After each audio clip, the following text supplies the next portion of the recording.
को, किसानों को, सर्व समाज को धन्यवाद दूंगा। तमाम कांग्रेस पार्टी और राष्ट्रीय लोकतांत्रिक पार्टी, जिनके कार्यकर्ताओं ने रात दिन कड़ी मेहनत करके नागौर में ही नहीं पूरे राजस्थान के अंदर की इतिहास रचा और मोदी का घमंड राजस्थान ने उतार दिया। इस बार चकनाचूर कर दिया अमित शाह और मोदी के घमंड को। और जिस तरह मोदी अमित शाह नागौर को हराना चाहते थे, क्योंकि मैं एनडीए का हिस्सा था, और किसान अग्निवीर योजना और पहलवान बेटियों के समर्थन में मैंने उनका विरोध किया। बढ़ती महंगाई, नए राजस्थान के निर्माण को लेकर हमेशा मैं राजस्थान के मुद्दे उठाता था और इसको लेकर भारतीय जनता पार्टी के बड़े नेता मेरे से नाराज थे। उन्होंने पूरी ताकत के साथ चुनाव लड़ा, धन बल बाहुबल। आपने देखा होगा कि आचार संहिता की धज्जियां भी उन लोगों ने उड़ाई यहाँ पे, लेकिन कार्रवाई कुछ भी नहीं। सरकार हर तरीके से जिताने के प्रयास कर रही थी, पूरी गवर्नमेंट इन्वॉल्व थी। जिस तरह के हालात नागौर के अंदर थे, लेकिन फिर भी नागौर के लोग इतने मजबूत हैं। हमारा एक चिन्ह, जिसकी मैं चुनाव से पहले भी चर्चा करता था, बल्ले का चिन्ह एक ब्लैकमेलर है मेड़ता का, जो विधानसभा चुनाव के अंदर भी खड़ा हुआ, लोकसभा के अंदर भी वो चुनाव लड़ा और 20,000 ज्यादा वोट ले गया। नहीं तो जीत का अंतर और ज्यादा होता। और मैं सबको धन्यवाद दूंगा, तमाम उन नेताओं का, कार्यकर्ताओं का, सबका, जिन्होंने दूसरी बार मुझे लोकसभा में भेजने का निर्णय लिया। नागौर के बच्चे में हमारे जो काम हम पूरे करेंगे। मकराना, जहाँ सबसे ज्यादा मजबूती इन लोगों ने, सारे 4 बड़े नेता मेरे खिलाफ थे और अकेले जाकिर साहब साथ थे। और गांव के हमारे नौजवान, जो टीम हमारी थी, वो अकेली मुकाबला कर रही थी गाँव के अंदर, और ये पूरे मकराना को लीड कर रहे थे, देख रहे थे वहाँ के किसानों ने और मिलके। और मकराना के अंदर जो कांग्रेस, ये बीजेपी पार्टी सोच रही थी, उसको इन्होंने ख़त्म किया, उस बात को कि मकराना से हम जीत रहे हैं। और 5 विधानसभा क्षेत्रों में लगभग लग रहा है कि 4 से 5 में हम जीत की हो रहे हैं। हो सकता है कि लाडनू के अंदर मामूली अंतर 500-700 वोटों का हमारा रह सकता है।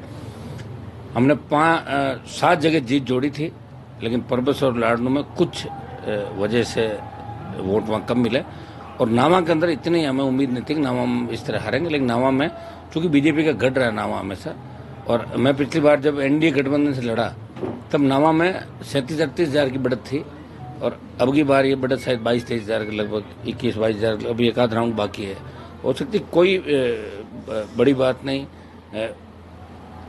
इस बार जो जिस तरह राम मंदिर को लेके, दूसरे मामलों को लेके, और जिस तरह राजस्थान पे फोकस बीजेपी पार्टी ने किया, नागौर में तो मुख्यमंत्री खुद अपनी प्रतिष्ठा का सवाल बना के बैठे थे कि नागौर से हम विधानसभा चुनाव हारी हुई, 2 बार हारी हुई नेत्री को यहाँ उतारा वापस।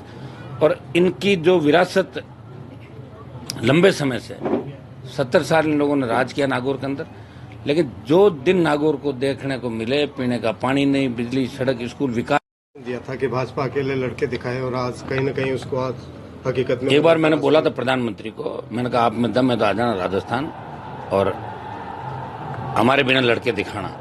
जब मैं एनडीए से अलग हुआ था तब उन्होंने कहा था कि आप हमारी वजह से जीते हो, तो हमने कहा कि आप आना और इस बार अपनी जो आप कह रहे थे कि भाई हैट्रिक पूरी करेंगे, वो करके दिखाना।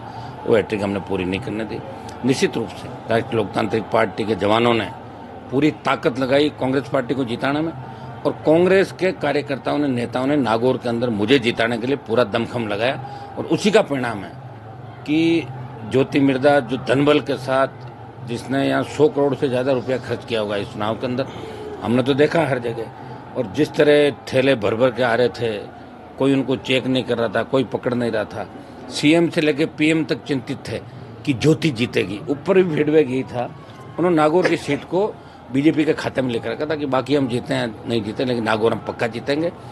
तो ये बीजेपी के बड़े नेताओं की हार है। हमारा जो मिलके हम लोग लड़े पहले ही दिन से, जब हम सारे लोग आए थे, और पहले दिन जाकिर साहब के घर पे बैठ के, जिस तरह विधायकों से, पूर्व विधायकों से हमने बैठ के, इन जिलाध्यक्ष के तौर पे सब लोगों ने मिलकर काम किया, और वो काम लगातार स्पीड से हम लोगों ने किया। 500 से ज़्यादा रैली, गांव, पंचायत, जहाँ मैं खुद व्यक्तिगत रूप से उपस्थित हुआ, उसका फायदा भी हमारे को मिला।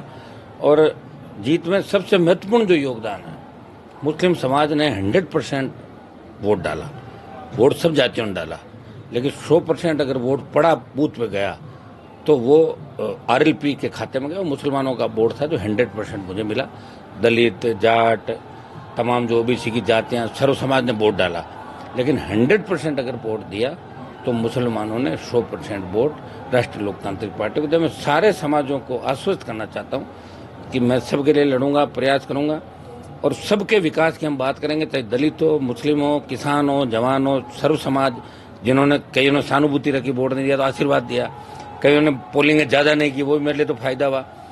तो जिस तकनीक से ज्योति मैदान चुनाव लड़ा, एक अलग फर्जी पार्टी बना के एक बल्ले का चिन्ह लेके आई, जो 20,000 ज़्यादा वोट बल्ला ले गया, सरकार का जो दुरुपयोग किया, खींवसर नागौर में जिस तरह मतदाताओं को डराने का काम किया, जिस तरह नागौर के एसपी को लाके लंबे समय तक बिठाया, आचार संहिता की धज्जियां उड़ी और जिस तरह हमारे कार्यकर्ताओं को परेशान किया, तो ये सारी चीजें होते हुए भी लोग डरे नहीं।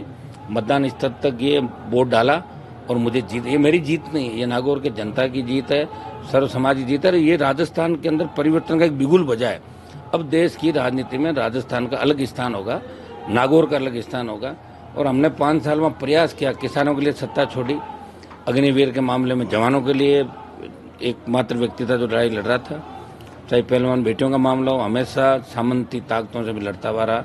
और उसी का परिणाम है कि नागौर के लोगों ने दोनों हाथों से मुझे आशीर्वाद दिया और मैं 5 साल फिर विकास करूंगा।